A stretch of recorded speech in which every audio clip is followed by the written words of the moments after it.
Hi, in this activity, I'll teach you how to select a colour from a difficult image with the least amount of work possible. This will allow you to cut down the time it takes to select all these flowers from this photo. Set aside about 10 minutes for this task. So if you had to adjust all these pink flowers, you'd first have to start with a selection so you could pinpoint your edits, right? Well, the magic wand or the quick selection tool might do the job, but that would require a lot of clicking because this photo has so many details. Take a look at this area here. This will be a pain to select. I'll teach you a better alternative. Here's how we're going to proceed. Go to the top menu and click on Select. Now choose Color Range. Let me explain what's going on in this new window. First, the drop-down is currently set at Sampled Colors, but I can change it to Reds, for example. In this small preview window, everything that's white will be selected. We can see this Reds option isn't doing a fantastic job.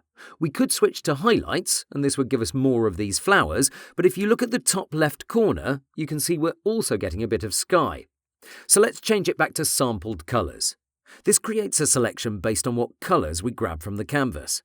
You can see that as I move my cursor over my image, it turns into the eyedropper tool. This means I'm about to sample this color. Let's click over the sky so you can see how this works.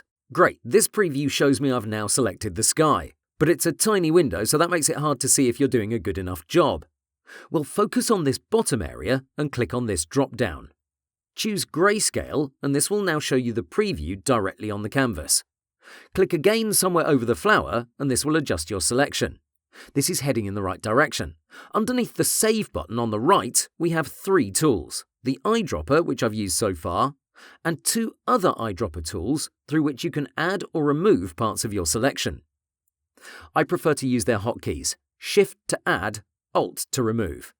So let me turn off this preview by choosing None from this list. You can see we have various shades of pink, so it's unlikely I'll get all these flowers with one click.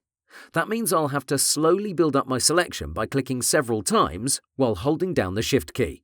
Let's do that now, but change the preview to Grayscale yet again. Click on any flower, then repeat the process several times while using the Shift key. Notice how my selection is starting to grow. To further refine it, this Fuzziness slider is a lifesaver. Turn it up to about 150 and you'll see how you get a much clearer image of what's going on. This is way too much, but it helps you identify those areas that need to be excluded. Hold Alt and start clicking on the sky. Constantly switch between adding to your selection with Shift and removing parts of it with the help of the Alt key. Depending on how much pink you want to pick up from the canvas, these sliders have to be fine-tuned, but once you get the hang of it, the whole process will require significantly less effort than selecting each flower individually with any other selection tool. If you select Localized Color Clusters, you'll get access to this Range feature. Use it to control what's going to be included in the selection based on the area of your click. The more you increase it, the larger of an area Photoshop will look at. So this is helpful if you want to focus Photoshop's attention on a particular spot. And now continue to click until you're happy with your result.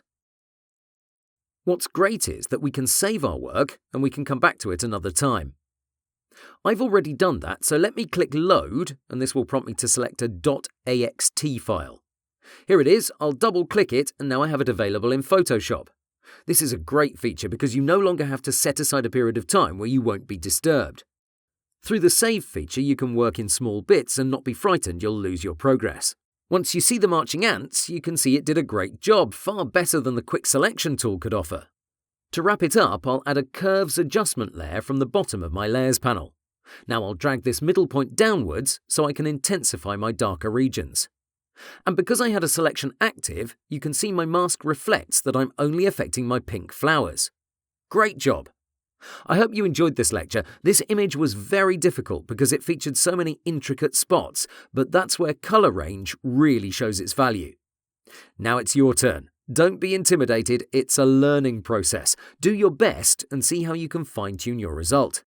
Plus, after you commit to your color range command, you can use the lasso tool, or any other selection tool for that matter, to fix any areas you might have missed. Have fun!